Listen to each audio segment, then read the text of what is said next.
Welcome back to the GovCon Intel Briefing, produced by cybercloudai.tech.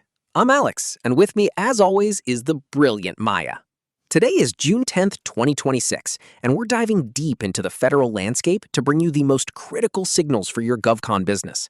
Here at cybercloudai.tech, we specialize in helping small businesses and GovCon teams navigate the complexities of cybersecurity, cloud, AI, and federal capture strategy, all without that Fortune 500 overhead. We're here to give you that competitive edge. And I'm Maya, ready to unpack all the tech, policy, and opportunity signals that are buzzing across the federal space. We've got a packed briefing today, so let's jump right into some near-term opportunities and what's shaking up the RFP and RFI landscape. Absolutely, Maya. First up, some interesting news from Federal News Network. The House has added a potential DoD name change to the NDAA. Now, only Congress has the authority to legally rename a federal department. This sounds like a big deal, but what are the practical implications for GovCons, especially in our space? Oh, this is fascinating, Alex. A name change for the Department of Defense, even if it sounds like just a branding exercise, is anything but. Think about the ripple effect. Every single system, every piece of documentation, every website, every email address, every contract vehicle that references DoD would need to be updated. This isn't just a find and replace operation, it's a massive IT modernization and compliance undertaking. We're talking potential opportunities in data migration, identity and access management, secure communications, web development, and even physical security updates for signage. It could be a huge, albeit complex project thread to track. That's a great point. It's not just a new logo, it's a whole new digital identity. Staying with the DoD, the House Armed Services Committee is challenging President Trump's executive order that would end collective bargaining rights for DoD workers. An amendment would block its implementation. This feels like a workforce issue, but how does it translate into a GovCon opportunity signal? Aha, you're right. It's absolutely a workforce issue, but it has significant implications for how the DoD manages its human capital. If collective bargaining rights are maintained or restored, it means a continued focus on HR systems that can manage complex labor relations, benefits, and compliance. We could see increased demand for HR IT modernization, secure human capital management platforms, like the ones we'll talk about later, and even advisory services for policy implementation. It's about ensuring a stable, compliant, and productive workforce, which often requires robust tech solutions. Makes sense. Now, for something a bit more hands-on, Defense Scoop reports the Army is touting a Mortars App for soldiers to fire rounds via smartphone and tablet. The 82nd Airborne Division apparently adopted it with little training. This sounds like a direct application of modern tech in the field. Oh, I love this. A Mortars app. Talk about bringing the fight to the palm of your hand. This is a huge signal for secure mobile application development, edge computing, and intuitive user interfaces for mission-critical systems. The fact that soldiers adopted it with little training speaks volumes about the demand for user-centric design in defense tech. For GovCons, this means opportunities in developing secure, ruggedized mobile solutions, integrating them with existing command and control systems, and providing training and support for these next-gen field applications. It's all about empowering the warfighter with accessible, powerful tools. Securely, of course. Empowering indeed. And speaking of big IT shifts, DISA is set to begin migrating combatant commands to a unified IT network in 2028 called CommandNet. The goal is to break down silos and replace disparate networks with a single IT architecture. This sounds like a massive undertaking, Maya. Massive is an understatement, Alex. This is a multi-year, multi-billion-dollar initiative. CommandNet is DISA's answer to the fragmented IT landscape across the combatant commands. For cybercloudai.tech and our partners, this is a goldmine of opportunity. We're talking enterprise architecture, cloud migration at scale, network modernization, secure data transfer, and crucially, a massive push for integrated cybersecurity solutions across a unified network. Zero trust principles will be absolutely foundational here. Any company with expertise in large-scale IT transformation, secure networking, or cloud services needs to be tracking CommandNet very, very closely. The planning and early implementation phases are happening now, even if the full migration starts in 2028. That's a huge one to keep an eye on. And tying into that, Defense Scoop also highlighted the importance of zero trust and securing the defense workforce platform. emphasizing why modern HCM platforms are foundational to workforce security and compliance. This feels like a direct hit for our expertise. It absolutely is, Alex. Zero trust, zero guesswork. I love that tagline. This isn't just about protecting the perimeter anymore. It's about securing every single user, device, and application, especially within a distributed and mobile workforce like the DoD.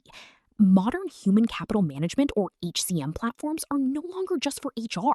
They're critical security infrastructure.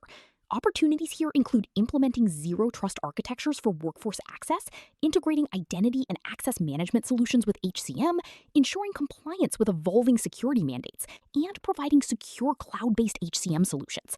It's about protecting the people who protect us and their data. Excellent points on those near-term opportunities. Let's pivot slightly to agency and customer intelligence. The House recently shaped its version of the NDAA after a marathon markup, with Stephanie Costro noting 2 titles, 8 and 18, dedicated to acquisition issues and reforms. What does this tell us about the acquisition landscape? This is crucial intelligence for any GovCon. Titles 8 and 18, focusing on acquisition issues and reforms, signal a clear intent from Congress to streamline, optimize, and potentially change how the DoD buys goods and services. This could mean new contracting vehicles, changes to procurement processes, increased emphasis on certain types of vendors like small businesses or those with specific tech capabilities, or even adjustments to intellectual property rights within contracts. Companies need to be reading the fine print of these titles as they progress. Understanding these reforms early can give you a significant advantage in positioning your solutions and services to align with the DoD's evolving acquisition priorities. It's about adapting to the new rules of engagement before everyone else does. Foresight is key there. Now, let's broaden our view to some budget and market movements that are worth watching. GovExec recently highlighted that a debt ceiling breach could mean the federal government decides not to pay any government employees. While hopefully avoided, this is a stark reminder of fiscal pressures. Oh, the debt ceiling. It's the perennial sword of Damocles hanging over federal operations. While we all hope for a resolution, the mere discussion of it underscores the need for federal agencies to have resilient, efficient, and cost-effective operations. For GovCons, this means continuing to demonstrate clear ROI, focusing on solutions that drive efficiency and cost savings, and being prepared for potential payment delays or project pauses if the worst were to happen. It's a reminder that even in the best of times, fiscal prudence is paramount in the federal sector. Indeed. On a slightly different note, GSA is re-examining data that shows no federal building is meeting its minimum occupancy target, with an official noting it's not an apples-to-apples comparison. What does this GSA data tell us about the future of federal workspaces? This GSA data under hot air data suggests a reassessment of federal living spaces. The underwater war clause being discussed opens an incredible opportunity. The buildings themselves are becoming assets, and the way we design them is shifting. The need for flexible, adaptable spaces is growing. For GovCons, this means capitalizing on expertise in federal building development, integrating smart technology into office spaces, and providing solutions for flexible working and remote working infrastructure. This GSA data is a clear signal that the hybrid work model is here to stay, and agencies are still figuring out how to optimize their physical footprint.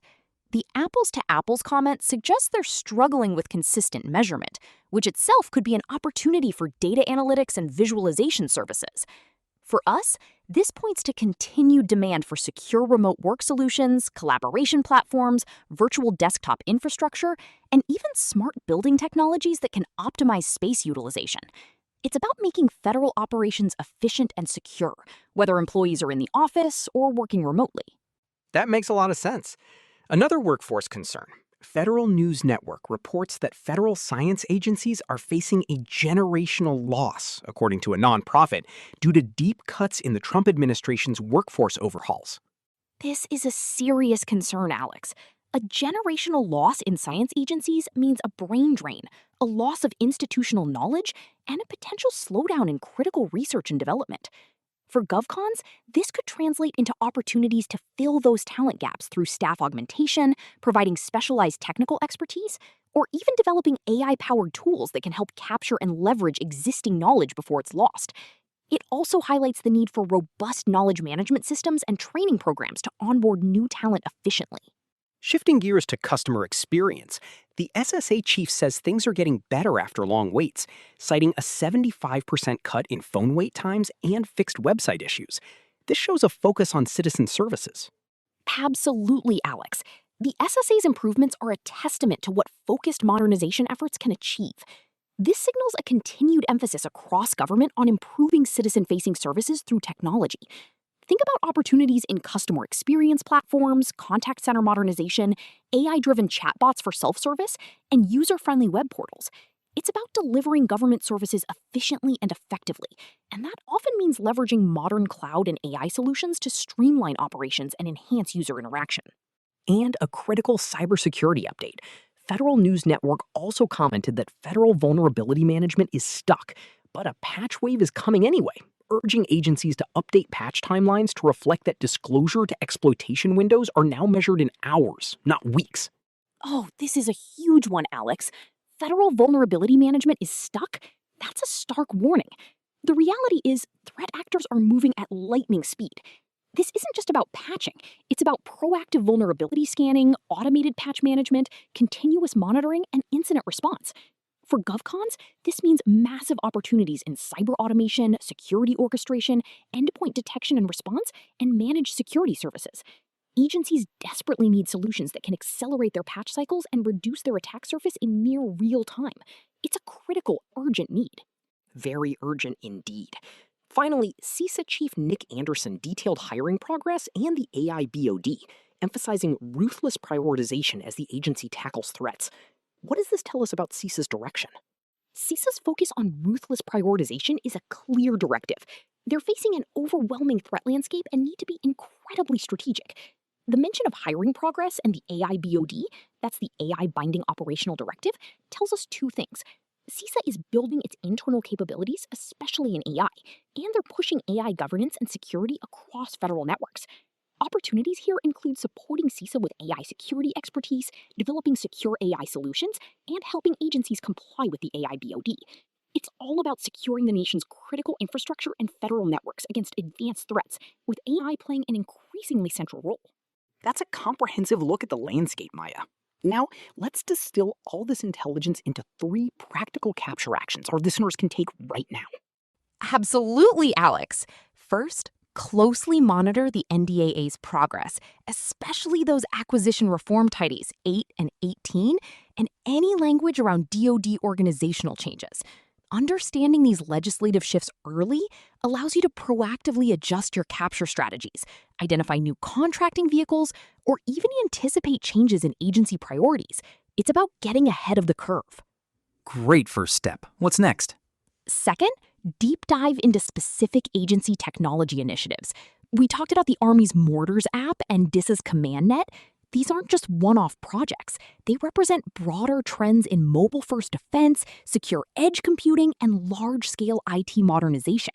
Look for opportunities to offer secure mobile development, cloud migration expertise, network engineering, and zero-trust implementation support for these types of programs. Identify the key stakeholders and start building relationships now. That's very actionable. And for our third capture action? Finally, reinforce and clearly articulate your zero trust and secure human capital management platform offerings. The emphasis on securing the defense workforce and the urgent need for robust vulnerability management means your cybersecurity and compliance solutions are more critical than ever. Showcase how your solutions integrate with modern HCM platforms, accelerate patch cycles, and enforce zero trust principles across distributed environments. Agencies are actively looking for partners who can help them secure their people and their systems from the inside out. Fantastic, Maya. Those are 3 solid actions our listeners can implement immediately. That's all the GovCon intel we have for you today. Whew, what a briefing. So much happening. It really is. And to our listeners, if you need support navigating these complex federal opportunities, whether it's with cybersecurity, cloud, AI, compliance, or federal capture strategy, visit us at www.cybercloudai.tech. Our team is ready to help your small business or GovCon team gain that competitive edge without the Fortune 500 overhead. And don't forget to check out our other technology and GovCon podcasts. You can find them all at www.cybercloudai.tech/Spotify. We've got deep dives into all sorts of fascinating tech and policy topics. Thanks for tuning in to the GovCon Intel Briefing. We'll catch you next time. Stay sharp, GovCons.